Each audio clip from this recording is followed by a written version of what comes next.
warahmatullahi wabarakatuh. Alhamdulillahirabbil alamin wa bihi nasta'inu ala umuri dunya waddin. Shalatu wassalamu ala asrofil anbiya'i wal mursalin sayyidina wa maulana Muhammad wa ala alihi wa sahbihi ajmain. Rabbi shrah sadri wa yassir li amri wa hlul 'uqdatam min lisani yafqahu qawli. Pertama-tama marilah kita panjatkan puji dan syukur kepada kehadirat Allah Subhanahu wa taala yang mana telah melimpahkan kita rahmat dan karunia-Nya sehingga kita dapat berkumpul pagi hari ini dalam keadaan sehat walafiat. Sholawat serta salam tak lupa kita haturkan kepada junjungan kita Nabi besar Muhammad Sallallahu Alaihi Wasallam yang telah membawa kita dari zaman yang jahiliyah menuju zaman yang terang benderang dan kaya akan ilmu seperti saat ini. Sebelumnya saya di sini diamanai untuk menjadi moderator pada Kismis pekan kedua, yang mana Kismis pada hari ini akan membahas tentang dosa besar ketiga, yaitu dosa meninggalkan sholat. Dan Kismis pada pagi hari ini akan diisi oleh Ustadz Rizky Ami Pondasa Hafizaullah. Beliau adalah alumni Ma'had Al-Ilmi Yogyakarta. Beliau juga menjadi pengajar bahasa Arab di Ma'had 15, dan beliau juga sering mengisi radio Muslim Yogyakarta. Baik, sepertinya kepada Ustadz, waktu dan tempat kami persilahkan. Bismillahirrahmanirrahim. Assalamualaikum warahmatullahi wabarakatuh. Waalaikumsalam warahmatullahi wabarakatuh. Alhamdulillahilladzi hadana li hadza wa ma kunna linahtadiya laula an hadanallah wa asyhadu an la ilaha illallah wahdahu la syarikalah wa asyhadu anna Muhammadan abduhu wa rasuluhu la nabiyya ba'dah. Allahumma salli wa sallim wa barik ala nabiyyina Muhammad wa ala alihi wa sahbihi wa man tabi'ahum bi ihsanin ila yaumil amma ba'd.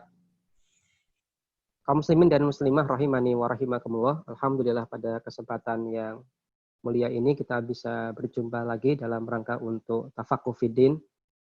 Jadi antara hal yang akan kita bahas pada kesempatan pagi hari ini adalah berkaitan tentang masalah seluk-beluk tentang sholat, terlebih khusus dosa besar tentang meninggalkan sholat.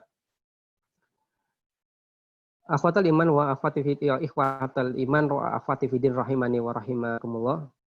Sebagaimana yang kita ketahui bahwasanya rukun Islam itu ada 5 dan diantaranya adalah menegakkan sholat.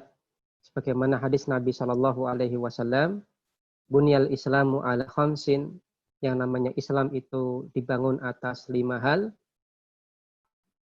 Hal yang pertama adalah syahadati alla ilaha illallah wa anna Muhammadan Rasulullah.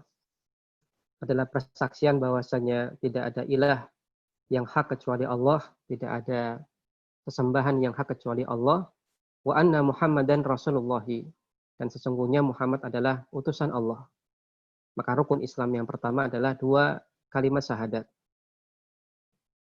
Kemudian selanjutnya adalah rukun Islam yang kedua adalah wa iqamis shalah, dan menegakkan salat, wa ita'iz zakah, menunaikan zakat, wal haji, berhaji, wa shaumi Ramadan, yang terakhir adalah berpuasa di bulan Ramadan.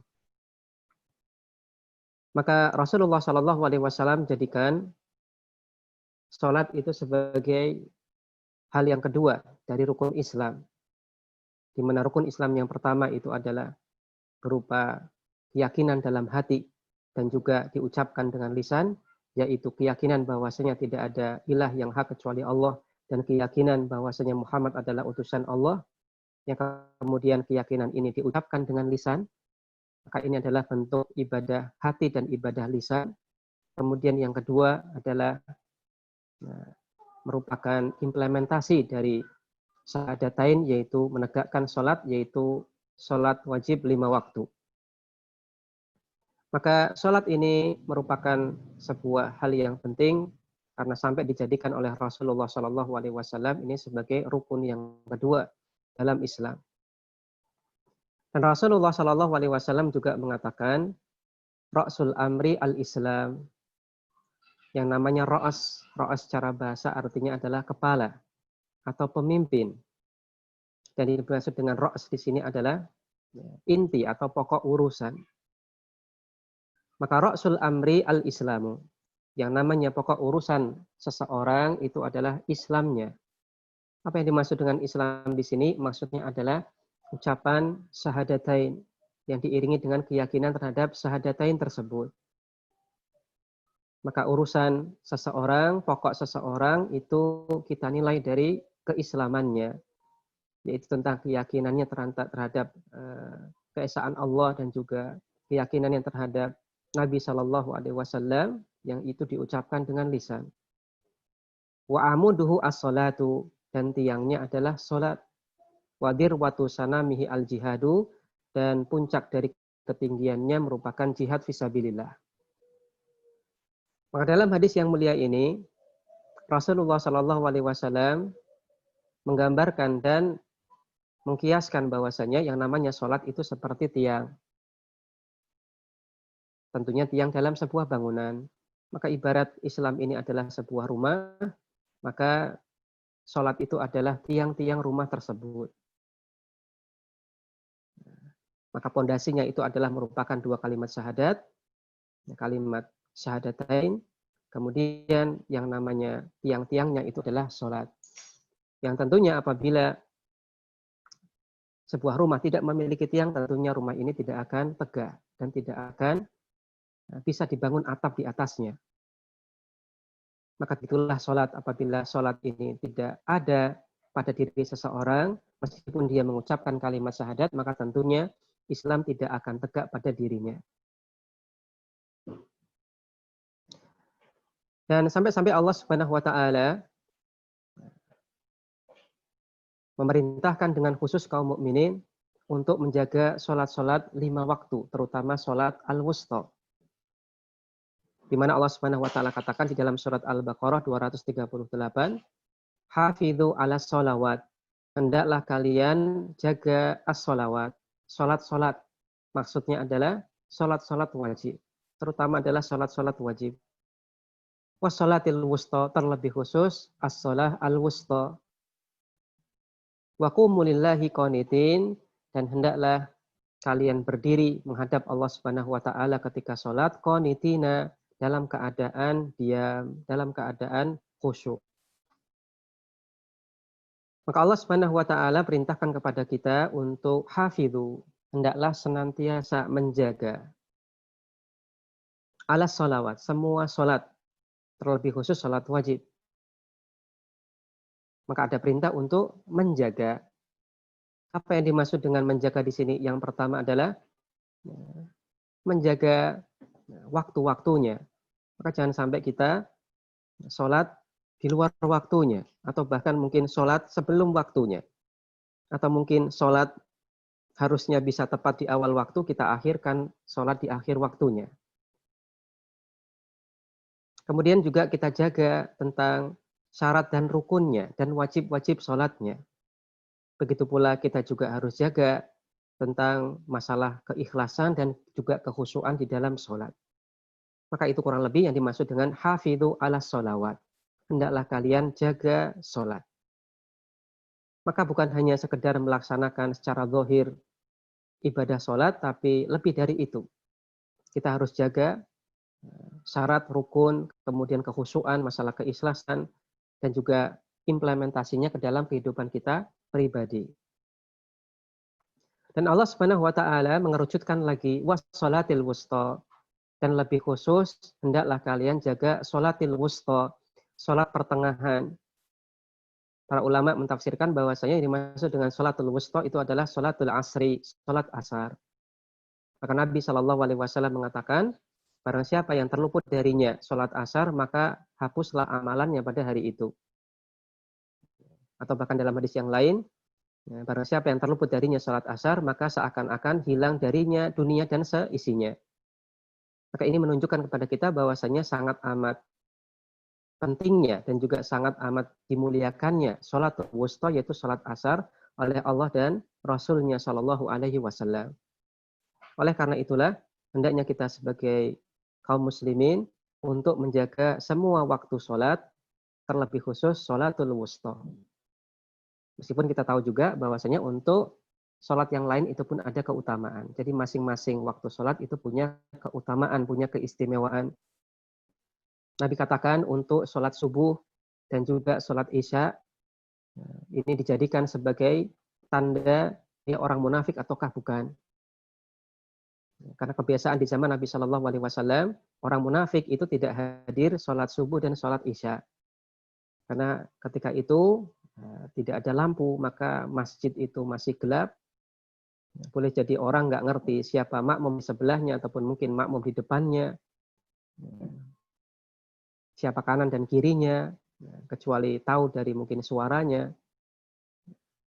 Maka ini dijadikan kesempatan oleh orang-orang munafik untuk tidak ikut sholat berjamaah bersama Nabi Shallallahu Alaihi Wasallam dan para sahabatnya. Oleh karena itulah Rasulullah Shallallahu Alaihi Wasallam jadikan orang yang dia hadir untuk mengikuti sholat isya dan sholat subuh sebagai tanda bahwasanya dia adalah bukan orang munafik. Berbeda halnya dengan apabila dia tidak hadir untuk sholat subuh dan sholat isya, ini dijadikan oleh Rasulullah Shallallahu Alaihi Wasallam sebagai di antara tanda kemunafikan. Kaum muslimin yang semoga dirahmati oleh Allah Subhanahu Wa Taala. Kemudian di akhir ayat Allah Subhanahu Wa Taala katakan waqumu lillahi qanitin. Waqumu dan hendaklah kalian berdiri lillahi menghadap Allah. Maksudnya adalah tegakkan sholat tersebut qanitina. Kalau dalam terjemah yang kita berikan, kita terjemahkan dengan khusyuk. Namun ada tafsiran yang lain, di antara tafsiran yang lain yang dimaksud dengan qanitina di sini artinya adalah sakitina. Sakitina ai maksudnya adalah dalam keadaan diam. Wa qumu lillahi qanitin artinya hendaklah kalian berdiri salat menghadap Allah Subhanahu wa taala dalam keadaan diam.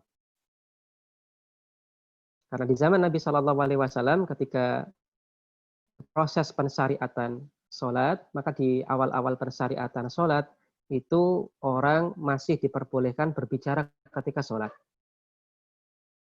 Maka kita jumpai banyak riwayat yang menceritakan tentang sahabat Nabi Shallallahu alaihi wasallam jadi makmum tapi masih ngobrol dengan teman sebelahnya. Atau bahkan mungkin ada yang berzikir dengan keras. Yang terhitung ngomong dalam sholat. Maka di awal-awal pensyariatan sholat, maka ini masih diperbolehkan, tidak terlarang. Tapi dengan turunnya ayat ini, waqumu lillahi qanitin, maka setelah itu tidak boleh lagi ada pembicaraan lain selain zikir kepada Allah dan juga membaca ayat dalam Al-Quran atau bacaan-bacaan sholat di dalam sholat. Nggak boleh berbicara dengan pembicaraan yang lain. Kaum muslimin yang semoga dirahmati oleh Allah Subhanahu wa taala. Dan Nabi Shallallahu alaihi wasallam jadikan sholat ini sebagai batas antara keimanan dengan kekafiran. Di mana Rasulullah Shallallahu alaihi wasallam katakan, "Inna bainar rajuli wa bainas syirki wal kufri tarkas shalah." Sesungguhnya batas antara seseorang dan antara kesyirikan dengan kekafiran adalah meninggalkan sholat. Dan zahir hadis ini, tekstual hadis ini menunjukkan bahwasanya meninggalkan satu sholat itu juga termasuk dalam hal ini. Yang nanti akan kita sampaikan bahwasanya ulama berbeda pendapat tentang hukum orang yang meninggalkan sholat. Nanti akan kita bicarakan di akhir pembahasan. Tapi yang jelas di sini Nabi katakan sesungguhnya batas antara seseorang dengan kesyirikan dan kekafiran itu adalah dengan dia tinggalkan sholat. Artinya apabila ada seseorang dia meninggalkan sholat, meskipun itu satu waktu sholat, maka ini tanda bahwasanya antara dia dengan kesyirikan dan kekafiran itu tidak ada lagi batas. Boleh jadi dia sudah termasuk dalam kekafiran, boleh jadi dia hampir masuk ke dalam kekafiran. Maka ada dua kondisi sebagaimana nanti akan kita sampaikan. Tapi ini menunjukkan kepada kita bahwasanya sangat amat bahaya sekali bagi orang yang dia meninggalkan sholat meskipun satu waktu sholat. Di waktu yang lain Rasulullah Shallallahu alaihi wasallam juga mengatakan al-ahdu alladzi bainana wa bainahum as-shalah. Yang namanya perjanjian yang ada antara kita dengan mereka, itu orang yang kafir, orang yang musyrik, as-shalah adalah sholat. Faman tarakaha faqad kafar. Dan barang siapa yang meninggalkan sholat, maka dia telah kafir. Telah ingkar, telah kafir. Maka perjanjian antara kita yaitu kaum muslimin dengan non-muslim, dengan orang yang musyrik, itu adalah dengan sholat. Artinya apa? Apabila mereka mau masuk Islam, kemudian melaksanakan, menegakkan sholat, maka mereka adalah saudara kita. Kita tidak boleh mengganggu mereka. Karena mereka adalah saudara kita seiman. Rasul katakan, maka barang siapa meninggalkannya, yaitu meninggalkan sholat, faqad kafar, maka dia telah kafir. Maka zahir hadis, tekstual hadis mengatakan bahwasanya orang yang meninggalkan sholat, maka dia telah terjerumus ke dalam kekafiran. Maka ini menunjukkan kepada kita bahwasanya yang namanya pembatal keimanan dan juga pembatal keislaman itu tidak hanya berkutat tentang masalah akidah ataupun keyakinan. Ada juga pembatal keislaman dengan model, dengan bentuk meninggalkan satu kewajiban dalam Islam. Di antaranya adalah, atau lebih utama adalah meninggalkan sholat. Yang nanti akan kita bahas di akhir pembahasan bagaimanakah rincian hukumnya. Dan sebagaimana kita ketahui, tolak ukur seseorang, dia akan sukses di hari akhirat ataukah tidak, itu tergantung kualitas sholatnya. Sebagaimana yang dikatakan oleh Nabi SAW, Inna awwala ma yuhasabu bihil abdu yaumal qiyamah min amali sholatuhu.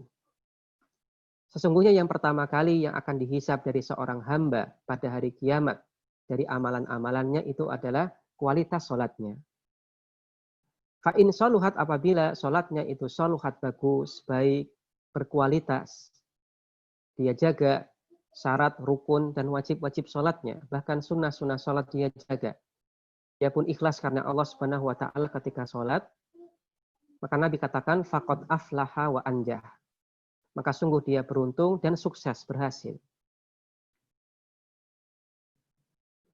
Artinya apa? Artinya amalan-amalan yang lainnya akan ngikut sesuai dengan kualitas sholatnya. Apabila kualitas sholatnya baik, maka orang ini akan beruntung berhasil. Artinya apa? Amalan-amalan yang lain pun akan ngikut kualitas sholatnya. Pasti kualitasnya baik. Ataupun mayoritas amalnya yang lain baik. Wa in fasadat, apabila kualitas sholatnya jelek, rusak, faqad khaba wa khasira, maka sungguh dia gagal dan rugi. Artinya apa? Amalan yang lainnya juga akan diikutkan sebagaimana kualitas sholatnya yang jelek. Maka kualitas seseorang itu dinilai dari kualitas sholatnya. Maka sebagaimana ulama terdahulu, kebiasaan mereka ketika akan berguru kepada seorang ulama, maka mereka meneliti ulama tersebut, mengikuti dari jauh ulama tersebut.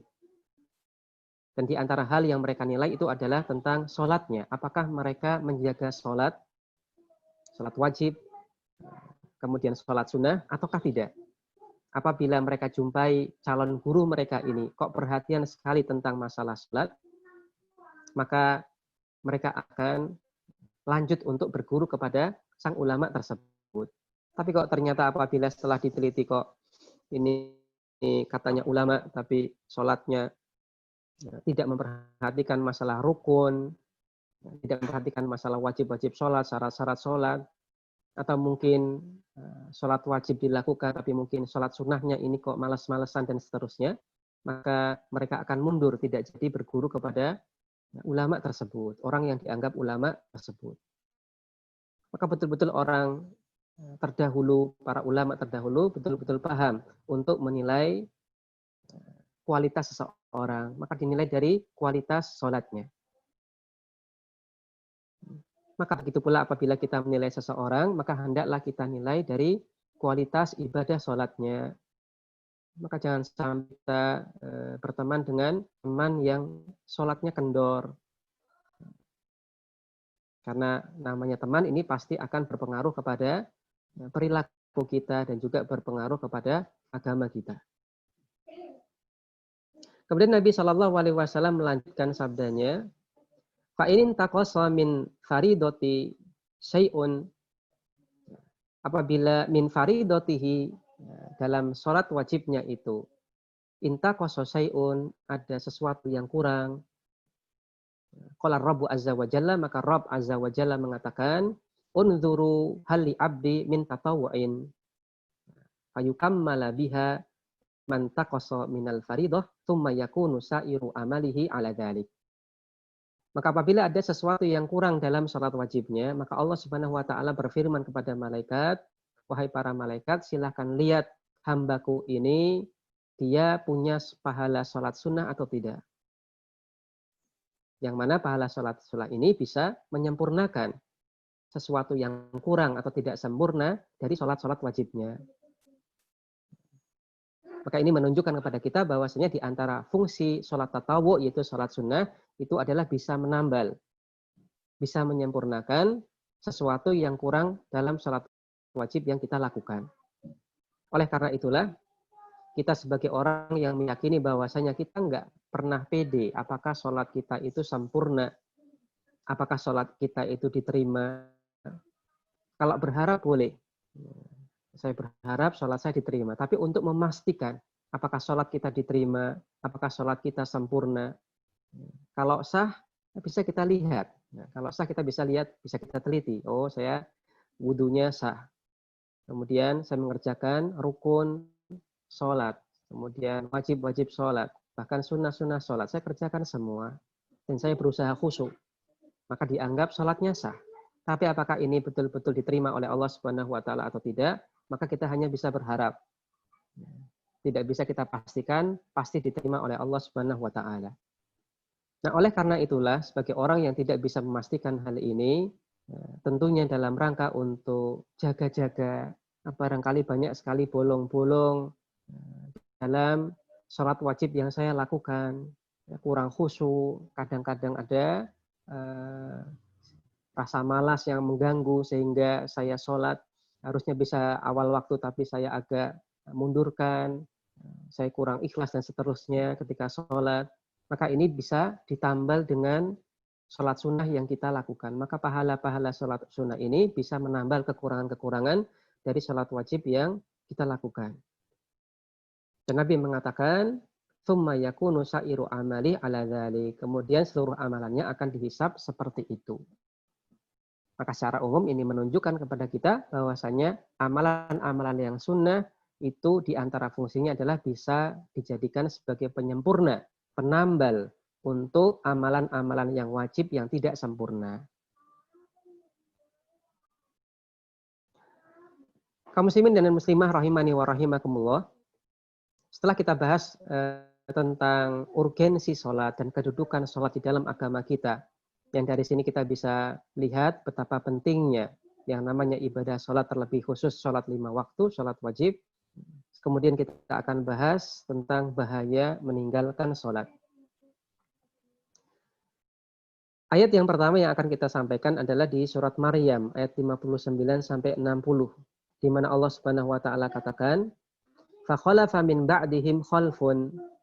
Maka datanglah sesudah mereka, yaitu sesudah para nabi, khalfun. Khalfun artinya adalah pengganti, tapi maksud pengganti di sini adalah pengganti yang jelek. Yang mana pengganti jelek ini? Adha'us shalah, mereka menyia-nyiakan salat. Wattaba'us syahawati, dan mereka mengikuti hawa nafsu. Fasawfa yalqauna ghayya. Ini kurang goya, ini kurang kata goya. Ya, kurang kutipan, silakan diralat ya. Fasawfa yalqauna ghayya. Fasawfa, maka kelak mereka akan menjumpai ghayyan, ya, akan menjumpai kesesatan. Illa man taba, kecuali bagi orang yang bertaubat, wa amana, dan mereka beriman, wa amila sholihan, dan mereka beramal soleh. Faulaika yadkhulunal jannah, dan mereka adalah orang-orang yang akan masuk surga, wala yudlamuna syai'a, dan mereka tidak didolimi sedikit pun. Kaum muslimin dan muslimah rahimani wa rahimakumullah, maka dijelaskan oleh Allah Subhanahu wa taala di sini ada kelompok yang datang sesudah para nabi, golongan yang sudah para nabi, namun golongan mereka adalah golongan yang jelek, pengganti yang jelek. Artinya apa? Artinya ada pengganti yang baik, ada pengganti yang jelek. Ada penerus para nabi yang baik, ada penerus para nabi yang jelek. Yang hakikatnya mereka tidak meneruskan para nabi. Pengganti yang jelek ini, di antara ciri-ciri utamanya adalah mereka adha'us shalah. Mereka menelantarkan sholat, menyia-nyiakan sholat. Dan Allah Subhanahu wa taala iringkan menyia-nyiakan sholat dengan wattaba'us syahwat. Dan mereka mengikuti syahwat. Maka ini menunjukkan kepada kita bahwasanya antara meninggalkan sholat dengan mengikuti syahwat itu adalah sebuah hal yang berkaitan. Maka orang yang dia senantiasa mengikuti syahwat, maka biasanya dia tidak perhatian terhadap sholatnya. Ini berbeda dengan orang yang dia perhatian tentang masalah sholatnya. Betul-betul menghargai bahwasanya sholatnya ini adalah sebuah hal yang sangat amat penting dalam kehidupannya. Maka dia pasti akan tidak mengikuti syahwatnya. Dia akan terjauhkan dari mengikuti hawa nafsunya. Maka kaum muslimin semoga dirahmati oleh Allah Subhanahu wa taala, ini juga menunjukkan kepada kita bahwasanya yang namanya sholat ini di antara fungsinya adalah untuk menjaga diri kita supaya diri kita tidak menuruti syahwat. Syahwat di sini maksudnya adalah nafsu, hawa nafsu, keinginan buruk untuk mendurhakai Allah Subhanahu wa taala, keinginan untuk menyelisihi perintah Allah Subhanahu wa taala, keinginan untuk menjalankan maksiat kepada Allah Subhanahu wa taala. Inilah yang dimaksud dengan syahwat di sini. Dan Allah katakan bagi orang yang menelantarkan sholat, menyia-nyiakan sholat, dan juga mengikuti syahwat, Allah katakan fasaufa yalqauna ghayya. Maka kelak mereka akan menjumpai ghayyan. Sebagian ulama mentafsirkan ghayyan di sini maksudnya adalah kesesatan. Sebagian ulama yang lain menafsirkan siksa di neraka. Satu bentuk siksa di neraka. Dan Allah katakan illa man taba, kecuali bagi orang yang taba, bertaubat. Wa amana, dan beriman. Apa yang dimaksud dengan beriman? Maksud yang beriman adalah kembali melakukan sholat. Wa amila sholihan, dan melakukan amal soleh yang lain. Fa'ulaika yadkhulunal jannah. Maka mereka itulah orang-orang yang akan masuk surga. Wala yudlamuna syai'a, dan mereka tidak didolimi sedikit pun. Apa yang dimaksud dengan tidak didolimi sedikit pun? Maka yang dimaksud dengan tidak didolimi sedikit pun adalah yang pertama, mereka akan diberikan pahala sesuai dengan amalan mereka. Yang kedua, mereka akan dihukum sesuai dengan dosa mereka. Tidak lebih dari itu. Maka Allah Subhanahu wa taala akan memberikan hukuman dan pahala sesuai dengan amalan hamba. Tidak kurang, tidak lebih. Akan tetapi Allah Subhanahu wa taala memberikan rahmatnya yang luar biasa kepada hamba-hambanya, sehingga untuk satu kebaikan maka Allah Subhanahu wa taala lipat gandakan hingga 700 kali lipat. Atau bahkan bisa lebih dari itu, sesuai dengan kehendak Allah Subhanahu wa taala. Berbeda dengan maksiat, maka Allah Subhanahu wa taala hitung satu maksiat sebagai satu maksiat, satu dosa sebagai satu dosa. Tidak, Allah Subhanahu wa taala lipat gandakan.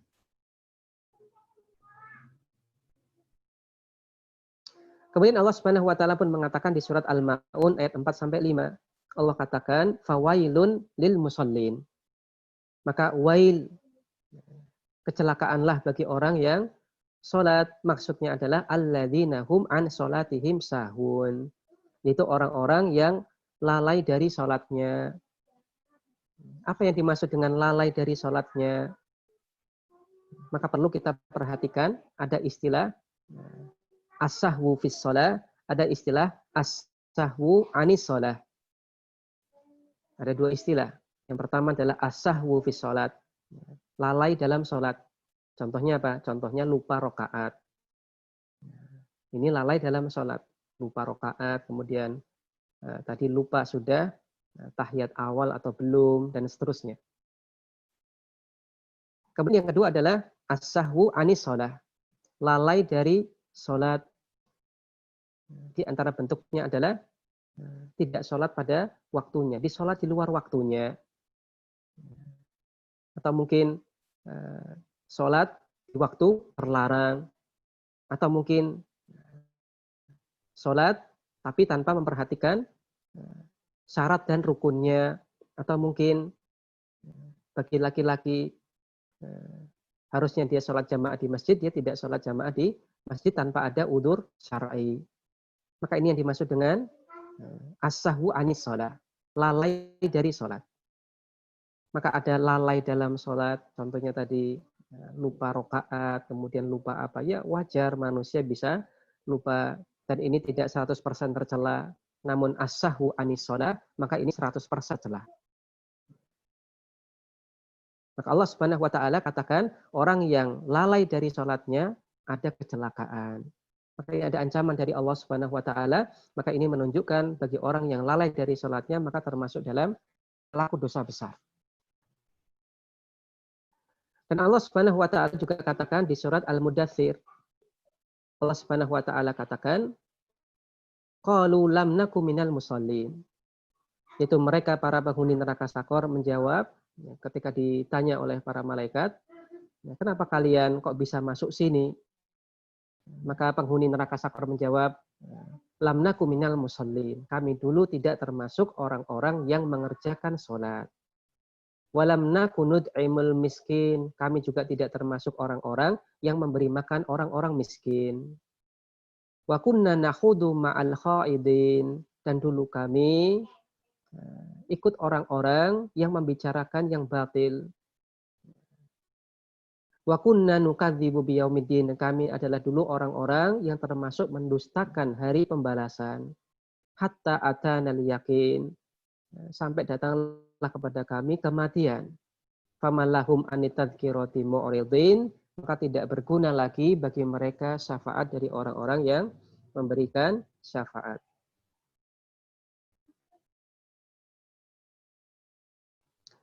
Maka Allah Subhanahu wa taala katakan bahwasanya yang pertama, kenapa kok penghuni Sakor bisa masuk Sakor? Yang pertama, mereka tidak sholat dulunya. Yang kedua adalah tidak memberi makan orang miskin.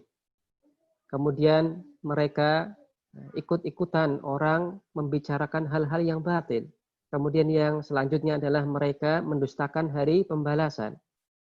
Kemudian yang selanjutnya mereka mati dalam keadaan tidak beriman kepada Allah Subhanahu wa taala. Kemudian Allah katakan famalahum anitadzkirati mu'ridin. Maka kaum muslimin dan muslimah yang semoga dirahmati oleh Allah Subhanahu wa taala, Allah katakan dengan jelas bahwasanya di antara penyebab untuk masuk neraka Sakor itu adalah lam nakum minal musallin, tidak termasuk orang-orang yang menegakkan sholat. Maksudnya adalah meninggalkan sholat secara keseluruhan. Dan ini juga menunjukkan kepada kita bahwasanya orang-orang musyrik, orang-orang kafir, selain mereka diadab oleh Allah Subhanahu wa taala karena kekafiran dan kesyirikannya, mereka juga diadab oleh Allah Subhanahu wa taala karena meninggalkan kewajiban-kewajiban yang harusnya mereka lakukan dalam Islam. Maka mereka diadab karena kesyirikan dan kekafirannya, plus mereka diadab karena tidak melaksanakan sholat, plus mereka diadab karena tidak memberi makan orang miskin, plus mereka diadab karena ikut-ikutan menggunjing orang lain, dan seterusnya, dan seterusnya. Maka tidak hanya satu jenis adab saja, tapi bertingkat-tingkat adabnya, berlipat ganda adabnya, karena dosanya pun berlipat-lipat. Dosa kafir, dosa syirik, sekaligus tidak melaksanakan sholat, tidak, zakat, dan seterusnya. Kaum muslimin yang semoga dirahmati oleh Allah Subhanahu wa taala, maka tentunya ini adalah sebuah hal yang sangat amat mengerikan berkaitan tentang meninggalkan sholat. Sampai-sampai Allah golongkan orang yang meninggalkan sholat ini termasuk di antara penghuni neraka Sakor. Baik, ikhwatal iman wa akhwati fiddin rahimani wa rahimakumullah. Kemudian pembahasan selanjutnya adalah apakah hukum meninggalkan sholat.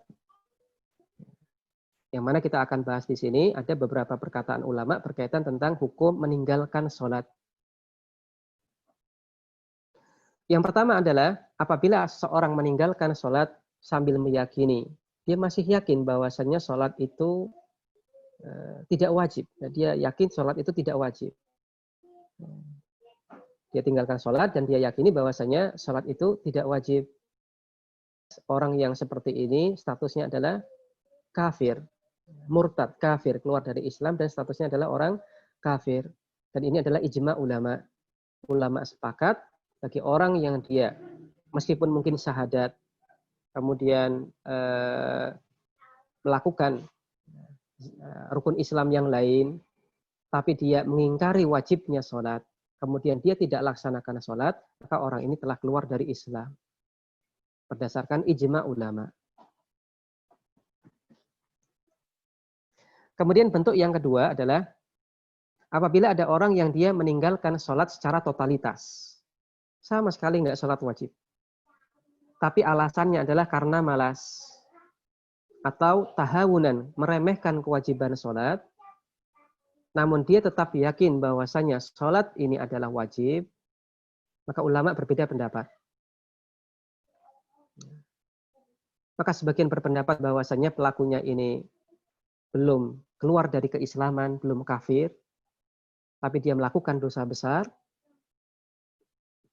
Bahkan dosa besar yang paling besar kedua. Sementara sebagian ulama yang lain sudah menghukuminya keluar dari Islam. Dan manakah pendapat yang lebih tepat? Insyaallah ta'ala, pendapat yang lebih tepat itu adalah pelaku yang seperti ini, dia sudah keluar dari Islam. Karena tidak mungkin seorang mukmin, seorang muslim, yang dia tahu bahwasanya sholat ini adalah ciri khas seorang muslim, kemudian dia tinggalkan semua sholat. Meskipun dia katakan dalam lisannya, saya ini males, saya ini ya paling kayak gitu. Meremehkan, intinya meremehkan. Maka tidak mungkin seorang yang beriman itu bersikap seperti ini. Maka meskipun dia mengucapkan syahadat dan dia meyakini sholat ini wajib, tapi dia sama sekali tidak laksanakan karena malas atau meremehkan, maka pendapat yang tepat dalam masalah ini, orang ini telah keluar dari keislamannya. Dia harus bertobat kepada Allah Subhanahu wa taala. Kemudian setelah itu laksanakan sholat wajib. Dan pendapat yang mengatakan bahwasannya seperti ini adalah orang yang telah kafir, orang yang keluar dari Islam, ini ternyata adalah pendapat mayoritas sahabat Nabi Shallallahu Alaihi Wasallam. Maka mayoritas Nabi Shallallahu Alaihi Wasallam berpendapat orang yang seperti ini telah keluar dari keislamannya. Bahkan ternyata ada sebagian ulama yang menyampaikan adanya kesepakatan ulama, kesepakatan ijma para sahabat tentang status kafirnya orang yang meninggalkan sholat seperti ini. Bahkan seorang tabi'in, yaitu yang bernama Abdullah bin Syakik, beliau mengatakan, dulu para sahabat Nabi Shallallahu Alaihi Wasallam tidak memandang sesuatu di antara amalan yang meninggalkannya merupakan kekafiran selain sholat. Coba kita bayangkan, seorang muslim, harusnya dia tahu bahwasanya sholat ini merupakan ciri khas seorang muslim. Yang harusnya dia jaga, harusnya dia perhatian. Tapi kok ternyata dia tinggalkan, bahkan ditinggalkan secara totalitas. Maka pertanyaan kita, mana bukti keislaman Anda? Mana bukti keimanan Anda? Sampai-sampai rukun Islam yang kedua Anda tinggalkan secara totalitas. Kemudian yang ketiga, bagaimanakah jika ada orang yang dia meninggalkan sholat wajib karena malas atau karena meremehkan, tapi masih meyakini wajibnya. Jadi dia tinggalkan sebagian sholat wajib. Dia tinggalkan sebagian sholat wajib. Misalkan maghrib, isya, sholat, tapi subuh enggak. Duhur, subuh, duhur, sholat, tapi asar enggak. Maka sebagian waktu dia sholat, sebagian yang lain tidak. Dan dia lakukan ini karena malas atau karena meremehkan. Tapi dia masih meyakini wajibnya. Maka ini pun ada perbedaan pendapat ulama tentang status orang seperti ini, tapi yang tepat dalam masalah ini adalah orang tersebut terjerumus ke dalam dosa besar. Bahkan lebih besar daripada dosa membunuh, berzina, ataupun minum khamar. Tapi sekali lagi belum terjerumus ke dalam kekafiran. Statusnya dosa besar. Dan kita kutipkan di sini fatwa dari Syekh Muhammad bin Shalih Al-Utsaimin rahimahullah berkaitan tentang orang yang dia sholat di waktu tertentu, kemudian di waktu yang lain dia tidak sholat. Namun mohon maaf ini belum sempat saya terjemahkan. Saya bacakan dan saya terjemahkan. Syekh Muhammad bin Shalih Al-Utsaimin ditanya, Man yusalli ahyanan hal yakunu kafiran wa kadzalika asyamu. Syekh Muhammad bin Shalih Al-Utsaimin bertanya, pertanyaannya adalah orang yang dia kadang-kadang sholat di waktu tertentu saja, hal yakunu kafiran, apakah dia menjadi orang yang kafir? Wa kadzalika asyamu, begitu pula apabila dia berpuasa di beberapa hari saja di bulan Ramadan, tidak full, apakah ini juga statusnya orang yang kafir? Maka Syekh Muhammad bin Shalih Al-Utsaimin menjawab, in kana yaf'alu dzalika inkaran lil wujub wal faridah, apabila orang tersebut melakukan hal tersebut karena mengingkari kewajiban salat ataupun mengingkari kewajiban puasa, ausakan fil wujub, atau mungkin dia ragu-ragu tentang kewajibannya, fahuwa kafir. Maka dia adalah orang yang kafir, orang yang keluar dari keislamannya.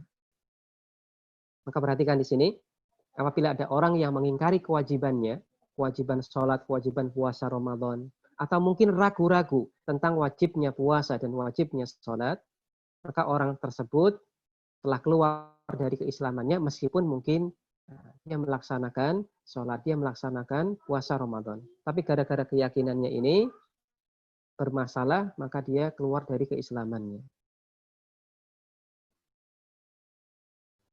Maka dia kafirun min ajli syakihi fil wujub au inkarihi li wujubi hadza syai'. Maka dia kafir gara-gara keraguan-raguannya terhadap kewajiban puasa dan sholat, atau pengingkarannya terhadap kewajiban puasa dan sholat. Li'anna fardhu sholati wasiyami ma'lumun bil kitabi was sunnah. Karena kewajiban sholat dan juga wajibnya puasa ini bisa kita ketahui dengan mudah dalam Al-Quran dan juga sunnah Nabi SAW. Wabil ijma'il qat'i minal muslimin, dan juga berdasarkan ijma' dari kaum muslimin. Wala yunkiru faridotahu ahadun minal muslimin illa rajulan aslama hadithan walam ya'rif min ahkamil Islam syai'an faqad yakhfa alaihi hadzal amr.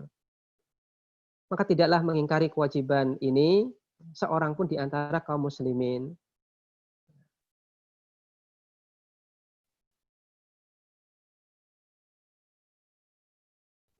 Illa rajulan aslama, kecuali ada seseorang yang dia masuk Islam haditsan, ya baru masuk Islam, walam ya'rif min ahkamil Islam, dan dia tidak tahu hukum-hukum Islam sedikit pun. Faqad yukhfa alaihi hadzal amr, maka dikhawatirkan baginya terjerumus masalah ini. Ya intinya bagi kita kaum muslimin hidup di negeri muslimin, maka harusnya tahu bahwasanya puasa, zakat itu adalah sebuah hal yang wajib.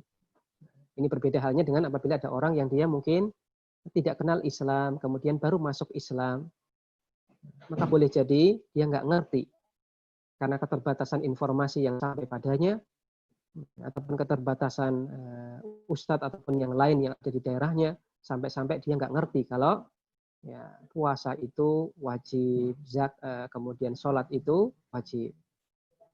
Tapi kalau di zaman kita sekarang ini sulit untuk dibayangkan.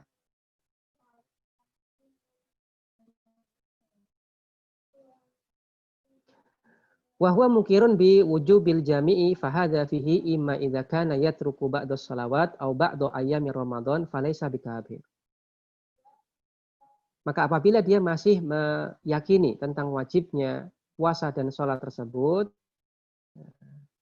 dalam keadaan dia meninggalkan sebagian sholat atau sebagian puasa di bulan Ramadan, maka orang yang seperti ini bukanlah orang yang kafir.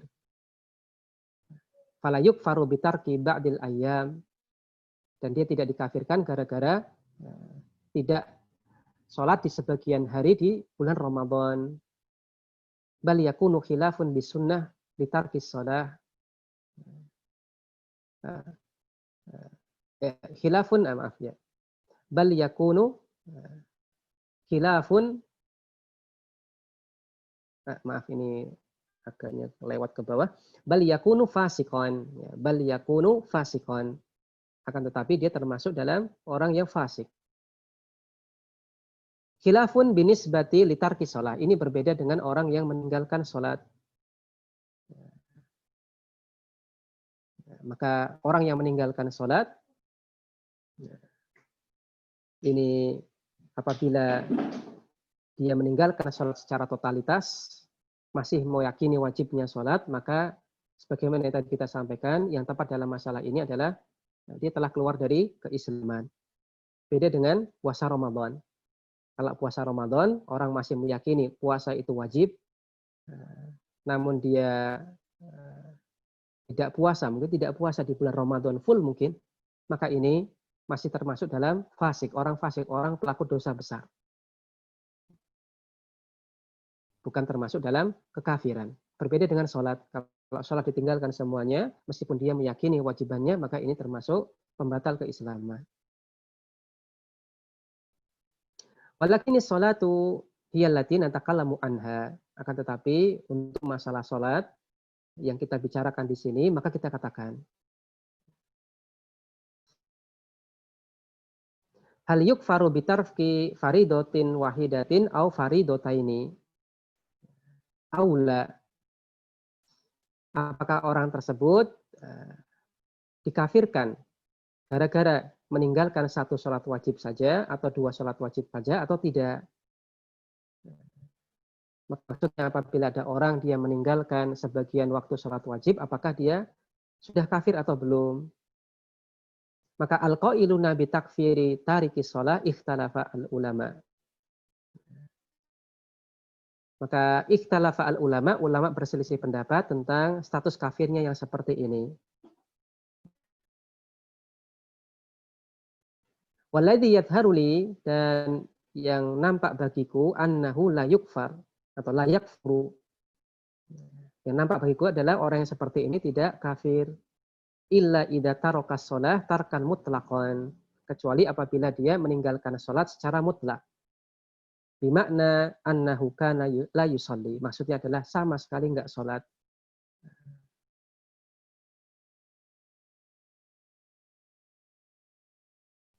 Walam yu'raf anhu annahu shalla wa huwa mustamirun ala tarkis shalah.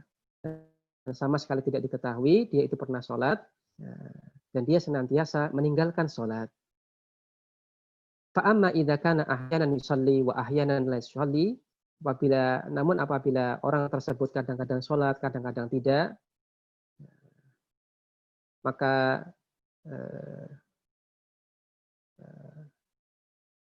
ini agaknya lompat, ini agaknya ke spasi, kemudian akhirnya jadi acak. Al-afu minkum. Kita sampaikan secara umum saja. Maka orang yang seperti ini, dia sholat kemudian sebagian waktu sholat, sebagian waktu dia tinggalkan sholatnya, maka dengan dia masih meyakini wajibnya, maka orang ini belum termasuk di dalam orang yang kafir. Ada hadis Nabi SAW, baina syirki wal kufri tarkus sholah, yang menyampaikan bahwasanya antara kesyirikan dan kekafiran itu adalah dengan meninggalkan salat, ataupun hadis Nabi SAW yang tadi kita sampaikan, al-ahdul ladzi bainana wa bainahum as-shalah faman tarakaha faqad kafar. Perjanjian antara kita dengan mereka adalah meninggalkan salat, adalah dengan salat. Barang siapa yang meninggalkan salat maka dia telah kafir. Maka yang dimaksud dengan meninggalkan salat di sini adalah meninggalkan salat secara itlaqan, secara keseluruhan.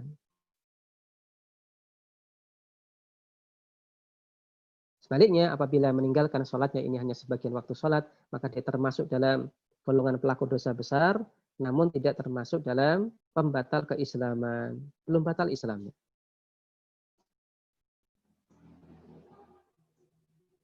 Kemudian di akhir baris beliau katakan, amma tarikuha bil kulliyah. Adapun meninggalkan sholat secara keseluruhan, secara totalitas, fahuwa kafirun murtadun anil Islam. Maka dia adalah orang yang kafir, keluar dari Islam, walau kana tarokahu iyaha tahawunan wa kasalan kama yadulu ala ijma'is sahabah. Ya, meskipun dia meninggalkan sholat gara-gara malas ataupun meremehkan, tapi dia tinggalkan semua sholat, maka ini dia keluar dari keislamannya berdasarkan ijma' para sahabat. Kaum muslimin yang semoga dirahmati oleh Allah Subhanahu wa taala, maka ini menunjukkan kepada kita bahwasanya masalah meninggalkan sholat itu bukanlah sebuah masalah yang mudah. Dan kalau kita pikir-pikir, apabila kita meninggalkan sholat, maka nggak ada yang diganggu, sama sekali nggak ada yang diganggu, nggak ada yang terganggu. Kesalahan itu hanya terbatas pada diri kita sendiri.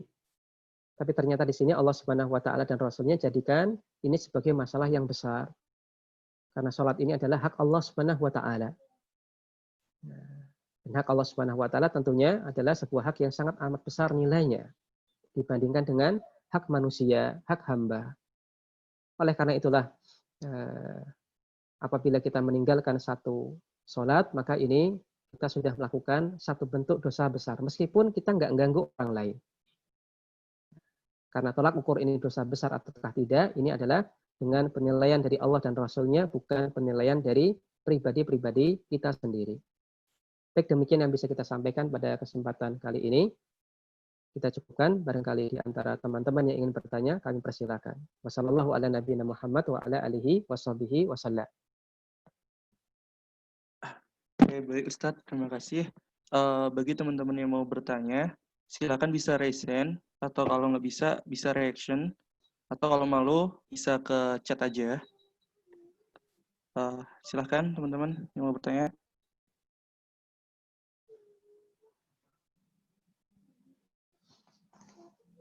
Baik, ini dari salah satu teman. Dia bertanya, Ustadz, bagaimana jika kita meninggalkan sholat, lalu kita mengkontak sholat tersebut di lain waktu, apakah kita masih termasuk orang yang meninggalkan sholat? Baik, untuk pertanyaan pertama berkaitan tentang masalah mengkontak sholat yang telah lewat dari waktunya, maka yang tepat dalam masalah ini adalah tidak ada hak untuk mengqadha lagi. Kenapa demikian? Karena sholat ini adalah sebuah kewajiban yang sudah Allah Subhanahu wa taala tentukan batas waktunya. Dan secara umum untuk ibadah-ibadah yang sudah Allah Subhanahu wa taala tentukan batas waktunya, kemudian tanpa ada udzur syar'i kita langgar, maka ini tidak ada hak kita untuk mengqadha. Lalu bagaimanakah apa yang harus kita lakukan? Maka yang harus kita lakukan adalah satu hal, yaitu adalah bertobat kepada Allah Subhanahu wa taala, menyesali dosa-dosa kita tersebut, dan juga berjanji untuk tidak mengulanginya lagi. Itu saja yang perlu kita lakukan, tidak perlu mengqadha. Misalkan ada orang sebelumnya dia nggak sholat 1 minggu misalkan, nggak sholat 1 minggu, sama sekali nggak sholat 1 minggu, karena mungkin tertimpa masalah apa dan seterusnya, akhirnya hidupnya jadi kacau, kemudian imannya turun drastis, kemudian nggak sholat 1 minggu. Kemudian suatu ketika dia imannya naik, sadar kembali, semangat untuk beribadah lagi, bertobat kepada Allah Subhanahu wa taala. Apakah dia harus mengqadha sholat seminggunya ini? Jawabannya tidak. Tidak perlu mengqadha, yang harus kita lakukan adalah bertobat kepada Allah Subhanahu wa taala dengan taubat nasuha dan berjanji tidak akan mengulanginya lagi. Cukup itu. Wallahu a'lam. Oke, baik Ustadz, terima kasih. Teman-teman ada yang mau bertanya lagi?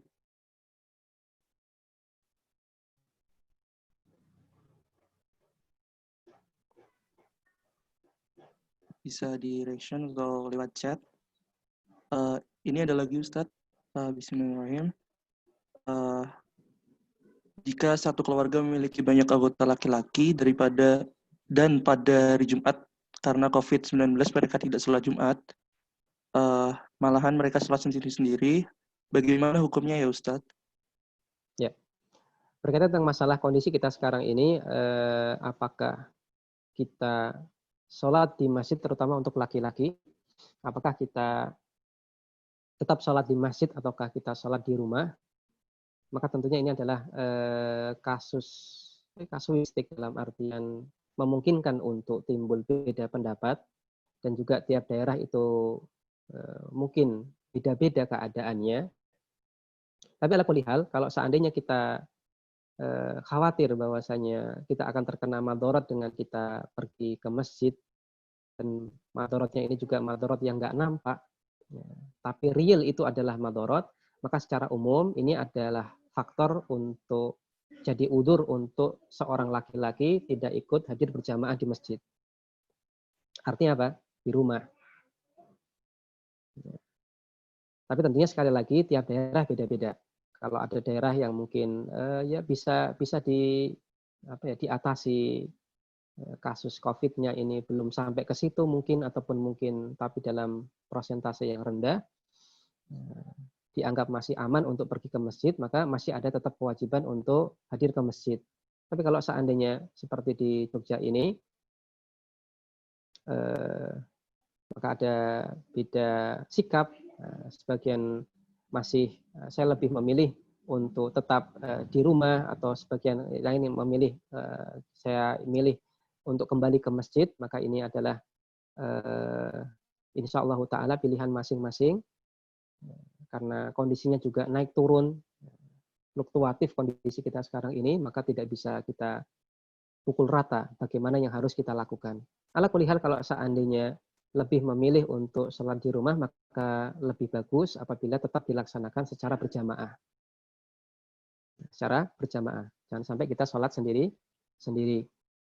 Maka untuk sholat Jumat, maka apabila kita tidak hadir sholat Jumat, sholat di rumah, maka ya kita ganti dengan sholat zuhur. Dan diusahakan untuk tetap dilaksanakan secara berjamaah dengan anggota keluarga yang lainnya. Wallahu a'lam.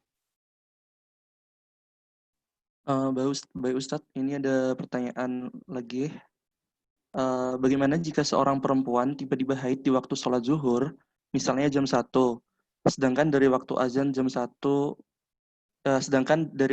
sampai jam 1, seorang tersebut belum sholat, apakah harus mengqadha ketika sudah suci?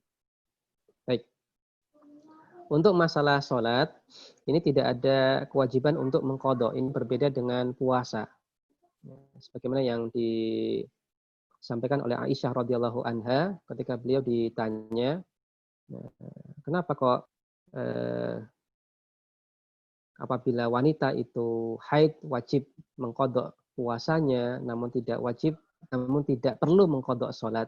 Maka Aisyah mengatakan, ya karena itu ajaran Nabi Shallallahu Alaihi Wasallam.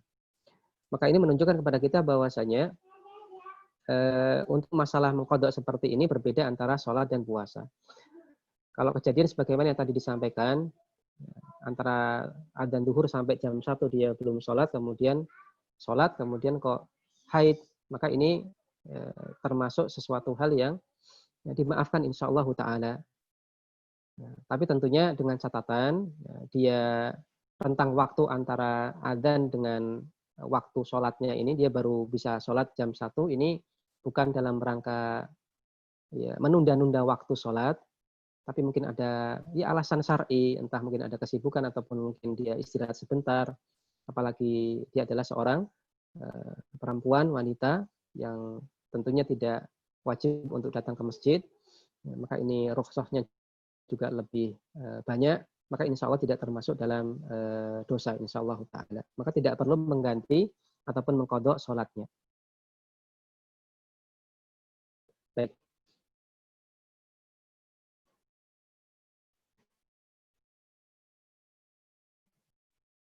Ya, silakan bagi yang ingin bertanya, silakan. Baik Ustadz, ini ada pertanyaan lagi Ustadz. Bismillahirrahmanirrahim. Bismillah Ustadz, bagaimana cara terbaik mengingatkan teman yang belum bisa menjaga sholatnya? Dan kita tahu kalau dia tipe orang yang merasa mudah tersinggung kayak gitu. Apakah dengan memposting status-status tentang sholat yang dia akan lihat termasuk ikhtiar yang baik Ustadz? Barakallahu fiik. Baik, untuk masalah bagaimanakah menasehati saudara kita yang mungkin masih abot untuk diajak sholat. Bagi laki-laki mungkin abot diajak sholat ke masjid, ataupun mungkin secara umum diajak untuk sholat ini masih abot bagi kita muslimin ataupun muslimah. Maka cara menasehatinya, ya, banyak jalan. Ya, boleh tadi dengan memposting status supaya dia lihat dan seterusnya boleh. Artinya kita tidak menasihati secara langsung, ataupun mungkin kita candai, ataupun mungkin kita ajak secara santai, ayo yuk anterin ke masjid dan seterusnya. Ya, minta tolongnya nganterin, tapi kemudian kita ajak untuk sholat ataupun cara-cara yang semisal. Artinya tiap orang itu beda-beda. Ada orang yang kita nasihati secara langsung itu efektif, ada yang kita nasihati secara langsung itu malah tidak efektif. Maka kita lihat apabila termasuk perasa, orang yang perasa, maka mungkin kita bisa pakai cara-cara yang tidak langsung. Ya mungkin dengan pasang status ataupun yang lainnya, ataupun mungkin ya diajak santai bercanda, kemudian ayo antrian ke masjid yuk, kok nggak sholat, ayo sholatlah, temenilah, atau dengan bahasa-bahasa yang semisal. Dan juga jangan lupa untuk mendoakan. Nah, mungkin ini yang sering kita lupa, kita berusaha, kita ikhtiar untuk berdakwah, mendakwai orang, tapi kita lupa mendoakan orang yang kita dakwai supaya dapat hidayah. Jangan lupa untuk mendoakan teman kita untuk dapat hidayah. Wallahu a'lam. Baik Ustadz, ini ada lagi dari teman. Bismillahirrahmanirrahim. Assalamualaikum Ustadz, bagaimana jika ada urusan yang penting, kemudian membuat lupa untuk sholat, sehingga sholat sangat mepet ke jam sholat berikutnya? Itu bagaimana ya Ustadz hukumnya? Apakah saya termasuk orang yang lalai sehingga dosa besar?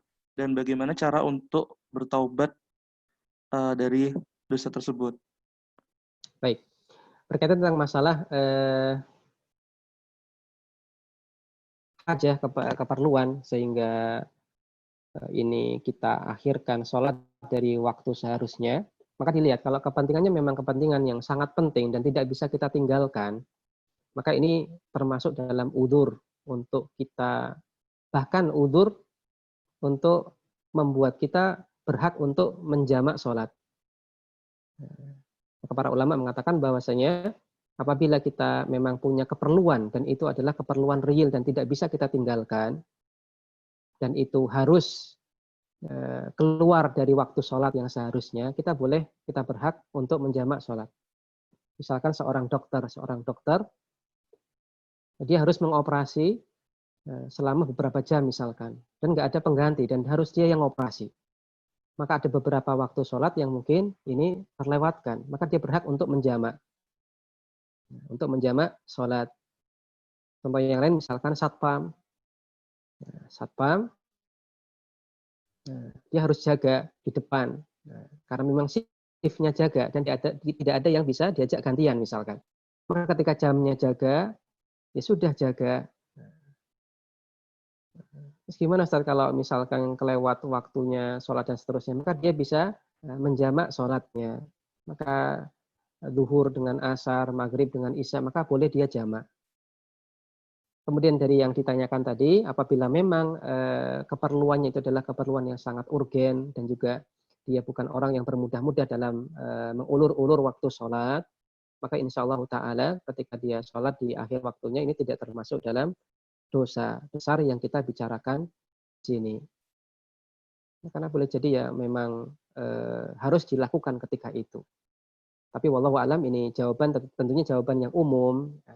Entah perkara urusannya apa, keperluannya apa, tentunya ini apakah keperluan ini kemudian realnya ternilai suatu hal yang sangat penting, tidak bisa ditunda, ataukah sebenarnya bisa ditunda, tentunya ini akan ada jawaban yang lain. Tapi secara umum jawabannya adalah kalau memang real itu tidak bisa ditunda dan harus dilaksanakan ketika itu, kita harapkan itu tidak termasuk dalam dosa besar yang kita bahas. Wallahu a'lam.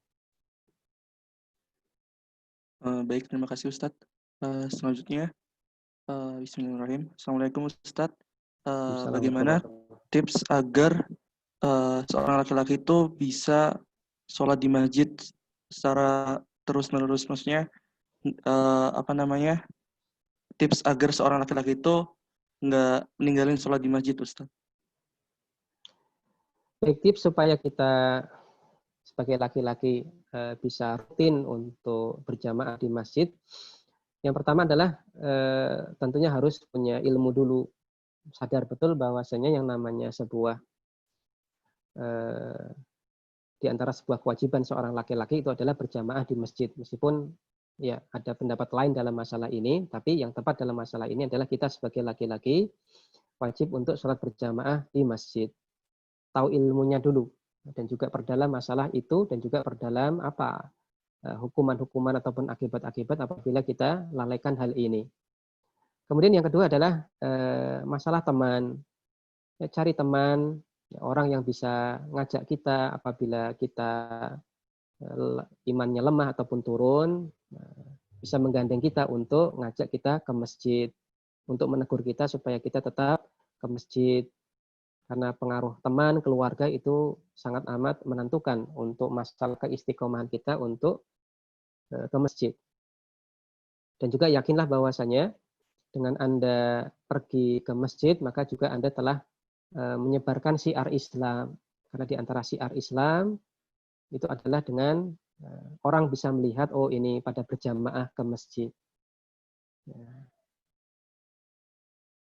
Maka itu adalah hal-hal yang perlu kita lakukan untuk supaya kita istiqomah datang ke masjid. Atau mungkin kalau kita adalah orang yang statusnya masih ngekos, maka pilihlah kos-kosan yang dekat masjid misalkan. Nah, pilih kos-kosan yang dekat masjid. Karena kadang-kadang yang jadi penghalang untuk rutin ke masjid itu adalah jauhnya seseorang dari masjid. Maka pilihlah lokasi tempat tinggal ataupun kos yang itu dekat dengan masjid. Ya, wallahu a'lam. Silakan. Baik, Ustadz. Teman-teman ada yang mau bertanya lagi?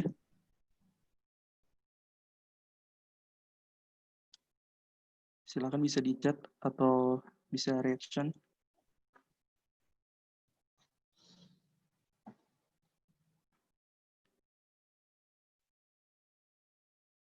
Sampai 11.15 ya teman-teman. Kalau nggak ada yang nanya, berarti bisa disudahi.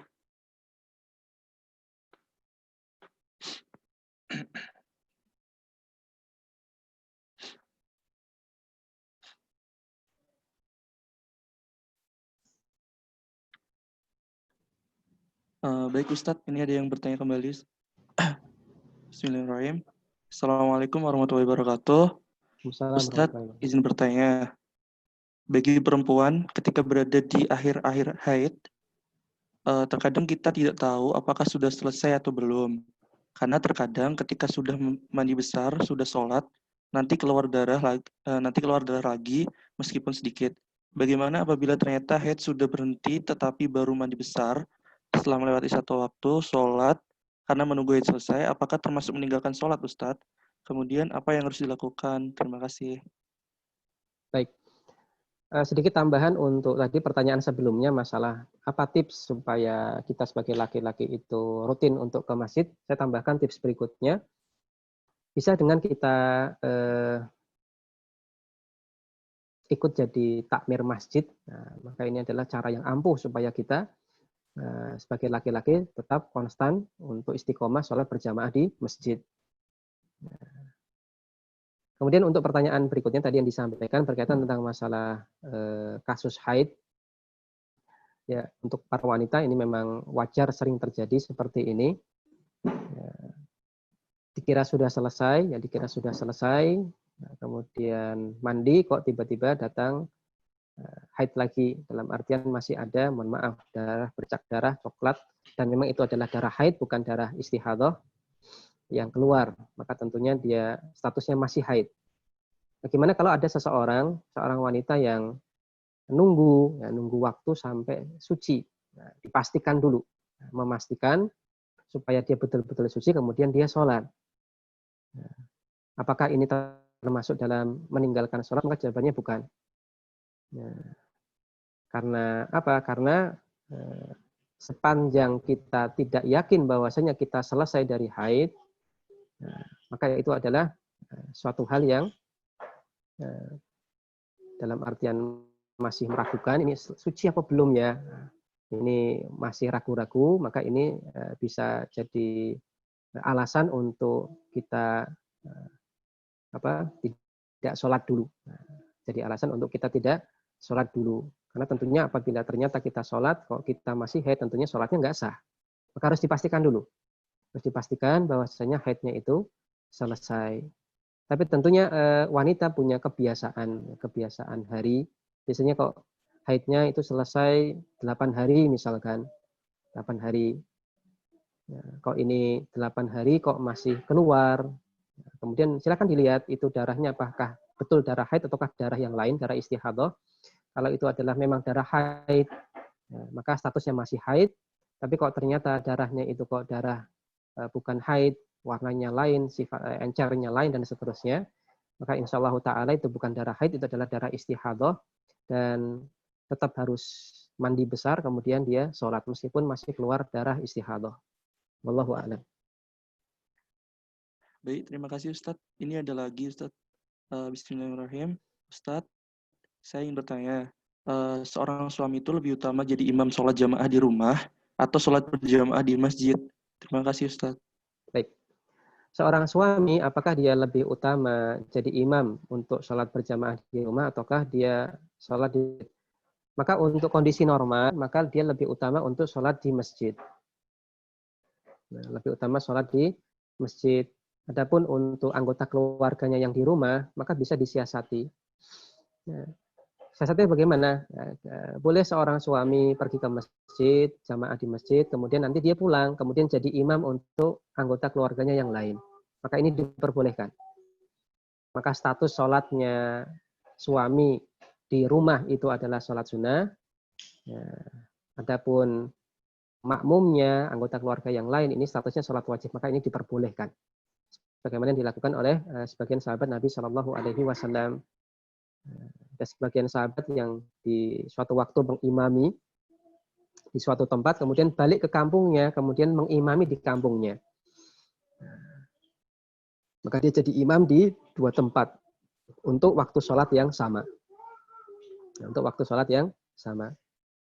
Maka ini adalah untuk kondisi normal, maka lebih baik dia sholat berjamaah di masjid.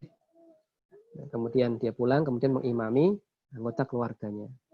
Adapun mungkin gambaran yang sering kita lihat di televisi ataupun di gambar-gambar keluarga sakinah mawaddah warahmah itu adalah ketika suami jadi imam untuk anggota keluarga yang lain di rumah, maka ini adalah sebuah gambaran yang kurang tepat. Karena yang namanya laki-laki bagaimanapun itu dia lebih utama untuk berjamaah di masjid. Wallahu a'lam. Baik, terima kasih Ustadz. Yang lagi, bismillahirrahmanirrahim. Ustadz, ketika saya di desa, masjid dari tempat tinggal saya itu jauh, tidak memungkinkan saya untuk setiap waktu ke sana. Lalu bagaimana solusinya Ustadz? Untuk masalah jauhnya lokasi masjid dari rumah, maka apakah ini termasuk dalam udzur supaya kita tidak ke masjid? Maka saya tidak bisa jawab dalam masalah ini, tapi saya ingin ingatkan hadis Nabi Shallallahu Alaihi Wasallam ketika Nabi Shallallahu Alaihi Wasallam ditanya oleh seorang yang buta dan rumahnya juga cukup jauh dari masjid, dan untuk dia dari rumah ke masjid harus banyak rintangan. Dia nggak ada yang membantu untuk menuntun dia, padahal dia buta. Kemudian di jalan juga pasti akan banyak batu ataupun yang lainnya, ataupun mungkin binatang buas yang bisa mengganggunya. Kemudian dia minta udzur kepada Rasulullah, wahai Rasulullah Shallallahu Alaihi Wasallam, keadaan saya gini dan gitu, apakah ada udzur untuk saya tidak datang ke masjid? Maka Nabi Shallallahu Alaihi Wasallam di awal menjawab, ya, ada udzur. Kemudian akhirnya laki-laki tua tadi ingin pulang. Tapi kemudian Nabi Shallallahu Alaihi Wasallam memanggil kembali orang tua tersebut dengan bertanya, apakah Anda masih bisa mendengar adzan? Maka Nabi Shallallahu Alaihi Wasallam menanyakan, apakah Anda masih bisa mendengar adzan? Maka laki-laki tersebut menjawab, iya, saya masih mendengar adzan.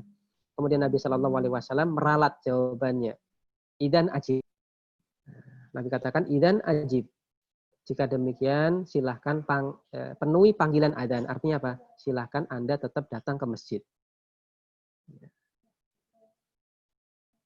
Ini adalah hukum asal tentang tadi sholat jamaah di masjid. Maka kita lihat sahabat tua tadi, meskipun rumahnya jauh, buta, tidak ada yang menuntun, padahal jarak antara rumahnya dengan Masjid Nabawi juga cukup jauh. Ini tidak dijadikan Rasulullah SAW sebagai udzur untuk tidak datang ke masjid. Padahal itu di zaman itu. Ini adalah jawaban umum dari saya. Semoga bisa ditarik kesimpulan. Wallahu a'lam. Adapun jawaban realnya, wallahu a'lam. Saya nggak tahu kondisi realnya. Karena nanti perlu dipertimbangkan kalau sampai jarak yang jauh ini menyebabkan dia pasti nanti ketinggalan jamaah. Nah, misalkan jarak antara dia dengan masjid 10 km misalkan. 10 km. Misalkan zuhur jam 12. Dan dia baru selesai kerja dan selesai kegiatan yang lain yang itu pun wajib baginya itu misalkan jam 12 kurang seperempat. Otomatis dari rumahnya ke masjid memakan waktu kurang lebih setengah jam. Dan kemungkinan besar ketika dia tetap sholat jamaah di sana, nekat untuk ke masjid tersebut tentunya akan senantiasa ketinggalan jamaah. Maka untuk kasus semisal ini, kemungkinan besar masih bisa jadi udzur untuk tidak jamaah di masjid tersebut. Terus gimana? Ya berarti jamaah di rumah. Tapi wallahu a'lam apakah ini ada kondisi real seperti ini, saya tidak tahu. Tapi yang jelas jawaban umumnya seperti tadi, bisa kita pikirkan kembali kisah Nabi Shallallahu Alaihi Wasallam bersama dengan sahabat tua tadi yang minta udzur supaya tidak pergi ke masjid karena kendala-kendala yang dia alami. Wallahu a'lam. Baik Ustadz, ini ada satu pertanyaan terakhir. Baik. Bismillahirrahmanirrahim. Izin bertanya Ustadz, saya menemukan di lingkungan saya ada beberapa keluarga yang menikah beda agama, sehingga anaknya beda-beda agamanya. Jika ada anaknya yang dia mengaku beragama Islam, tetapi dalam hal sholat sering bolong-bolong dan masih mengerjakan ibadah agama lain, bagaimana cara memberitahu atau menasihati agar bisa istiqomah dalam sholat? Dan dikhawatirkan kalau dikasih tahu dia belum berislam dengan benar, maka dianya akan benci dengan Islam. Terima kasih Ustadz. Baik. Yang pertama, berarti kemungkinan besar yang disampaikan tadi, orang yang disampaikan tadi, teman anak tadi, itu belum paham tentang Islam. Yang pertama itu. Kalau dia paham tentang Islam, maka dia nggak akan mendua dalam artian kadang sholat, kadang enggak, kadang ke masjid, kadang ke gereja, ataupun yang seperti itu. Kemudian pertama, dia belum paham betul tentang Islam. Hakikat Islam dia mungkin belum paham betul. Sehingga sebelum kita nasihati dia masalah sholat dan masalah yang lainnya, perlu kita pahamkan dulu masalah tauhid. Kita cek dulu masalah keyakinan terhadap mentauhidkan Allah Subhanahu wa taala dan kewajiban untuk meneladani Rasulullah Shallallahu alaihi wasallam dengan bahasa yang mudah. Kita sadarkan dulu masalah itu. Nah, baru setelah itu barulah masalah-masalah yang lain, di antaranya adalah sholat dan yang lain. Karena kalau kita perhatikan di umumnya masyarakat kita itu orang masih permisif masalah seperti itu. Yang pertama karena ada anggapan semua agama itu baik. Semua agama itu baik. Kemudian terlepas dari kejahilan dalam masalah agama Islam, dalam masalah pernikahan, padahal nggak boleh nikah beda. Pada asalnya nggak boleh nikah beda agama. Apabila si laki-lakinya ini kafir, kemudian wanitanya muslim, maka nggak boleh nikah. Ini berbeda dengan seandainya laki-lakinya muslim, kemudian wanita yang dinikahi ini adalah wanita ahlul kitab, yaitu orang Yahudi ataupun Nasrani. Ingat, ahlul kitab, wanita ahlul kitab, yaitu Yahudi atau Nasrani. Dan para ulama pun mensyaratkan, nah, ini boleh apabila wanitanya itu adalah wanita yang menjaga kesucian diri. Bukan wanita sembarangan, bukan. Tapi wanita yang menjaga kesucian diri. Minimal dianggap solehah menurut agamanya. Minimal dianggap solehah menurut agamanya. Tapi realitas di masyarakat, ini sebagian masyarakat bermudah-mudahan untuk masalah seperti ini. Ya, asal nikah nggak dilihat dia wanita solehah menurut agamanya atau bukan. Kemudian nggak dilihat ini suaminya masuk Islamnya itu mau gara-gara cuma pengen kai saja ataukah betul-betul paham tentang Islam. Maka di masyarakat realnya terjadi demikian. Maka kemungkinan besar anak tersebut itu mungkin belum paham tentang hakikat Islam. Makanya sampaikan dulu tentang hakikat Islam, kemudian keindahan Islam, sehingga dia bisa welcome, bisa menerima ketika kita nasihati tentang masalah sholat dan seterusnya. Awali dulu masalah tadi, pemahaman hakikat Islam. Wallahu a'lam. Baik Ustadz, terima kasih atas pemaparannya. Berhubung ini waktunya udah mepet waktu zuhur, teman-teman yang belum absen, silakan absen terlebih dahulu. Dan marilah kita akhiri pertemuan pada pagi hari ini dengan bacaan hamdalah dan doa kafaratul masjid. Bismillahirrahmanirrahim. Alhamdulillahirrahmanirrahim. Subhanakallahumma bihamdika asyhadu an la ilaha illa anta. Terima kasih teman-teman, terima kasih Pak Ustadz. Assalamualaikum warahmatullahi wabarakatuh. Assalamualaikum.